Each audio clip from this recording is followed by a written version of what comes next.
Hello, oameni buni și bine ați venit sau revenit la canalul WASD. Eu sunt Fulger și în materialul de astăzi o să dezbrăcăm de secrete mouse-ul Gigabyte Aorus M3. Și înainte de a intra în review-ul propriu-zis, am să vă rog ca la finalul vizionării întregului material, sper eu, să ne lăsați un comentariu cu sugestii despre ce să îmbunătățim în viitoarele materiale.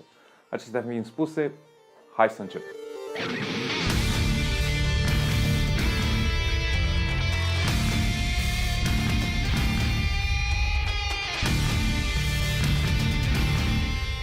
Aorus M3 este un mouse ergonomic pe care Gigabyte îl adresează tuturor tipurilor de gripuri, atât palm grip și claw grip, cât și fingertip grip. Este un mouse mainstream și asta se reflectă în prețul lui.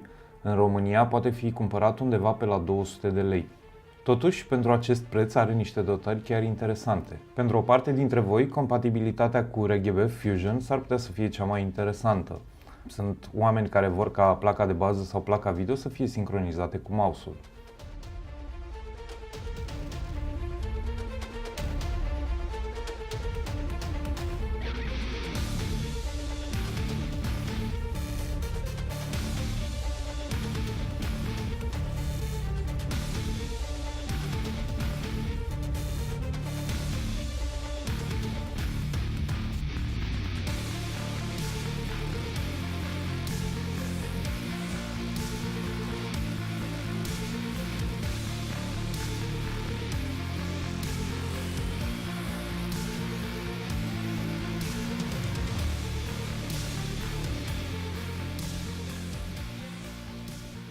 Primul subiect pe care îl vom aborda în acest material este forma mouse-ului. Este de departe cel mai important aspect al unui mouse împreună cu senzorul, care pe modelul Aorus M3 este PixArt 3988. Acesta este deja super cunoscut pentru că a fost folosit de către Razer pe DeathAdder 2013, care la vremea lui a fost un mouse super bun. Senzorul este în continuare de actualitate, fiind mai performant decât PMV 3310, un senzor foarte întâlnit în zona asta de preț. După cum spuneam, este un mouse ergonomic. Asta înseamnă că se adresează doar dreptacilor, iar stângacii îl vor putea folosi cu mari dificultăți. Are înclinarea potrivită pentru mâna dreaptă. Seamănă foarte mult cu DeathAdder în ceea ce privește forma, dar este superior la un aspect, gripul sau priza. Asta se datorează unghiului ușor diferit în zona în care vin amplasate degetul inelar și cel mic. Pare un detaliu prea mic ca să conteze pentru cineva, însă, în cele mai multe cazuri, asta face diferența. Și acum să facem o mică paranteză, că tot veni vorba de formă.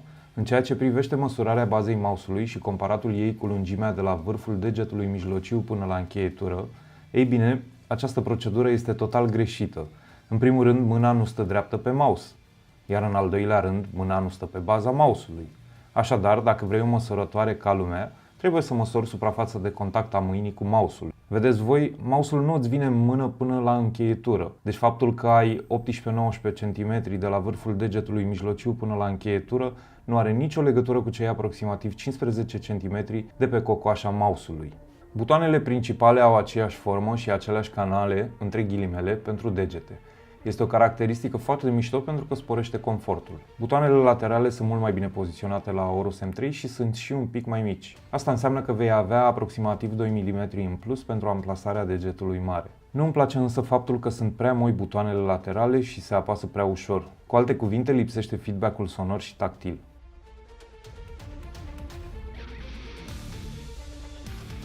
Aorus M3 este destul de bine construit, însă nu vă imaginați că ajunge la nivelul calitativ al unui mouse Logitech sau Corsair. Elementele nu se îmbină perfect și nici materialele nu sunt de cea mai bună calitate. Totuși vorbim de un mouse care costă 200 de lei, nu peste 300. Carapacea cu logo-ul Aorus, de exemplu, nu se potrivește perfect cu peretele vertical din partea dreaptă sau cu clicul stânga. Sunt foarte puțin importante aceste aspecte, mai ales dacă nu te jenează când îl ții în mână, dar definezi nivelul la care se află acest mouse.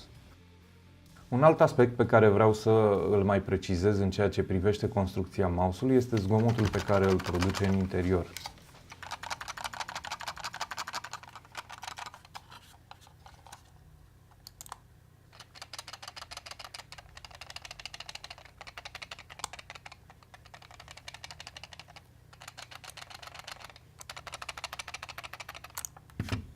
Întrucât există în pachet 2 seturi de patine de rezervă, am decis să-l desfac pentru a vedea ce anume zdrângăne în interior. Și am avut o surpriză de zile mari.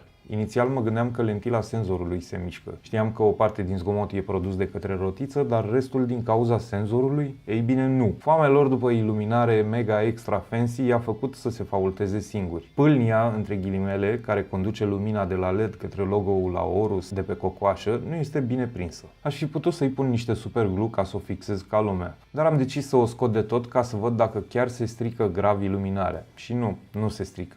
Nu mai e la fel de uniformă, dar who gives a fuck, că oricum ai palma acolo.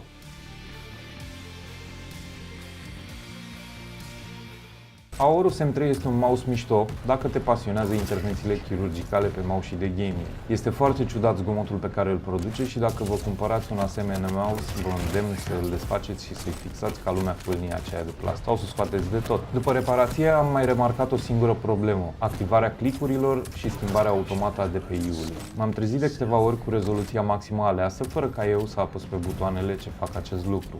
Iar clicurile, m-am prins că e o problemă în timp ce jucam. De mai multe ori m-am trezit zoom-in, deși eu nu joc aproape niciodată cu zoom. Până la urmă m-am prins despre ce e vorba și am intrat singur pe hartă să verific. Da, are o problemă atunci când îl repui pe mousepad. Se activează random clicurile. Sper să poată rezolva această problemă pentru că altfel este un mouse mișto. Pentru cât costă, vi-l recomand, însă doar dacă nu ridicați niciodată mouse-ul de pe pat. Adică dacă jucați high sense. Dacă jucați low sense, orientați-vă spre alt mouse. Sper că v-a plăcut review-ul și ne auzim la următorul. Până atunci, nu uitați să dați subscribe și share, să știe tot poporul cum scap de zdrângănitul acestui mouse, care de altfel este ok dacă joci medium sau high sense.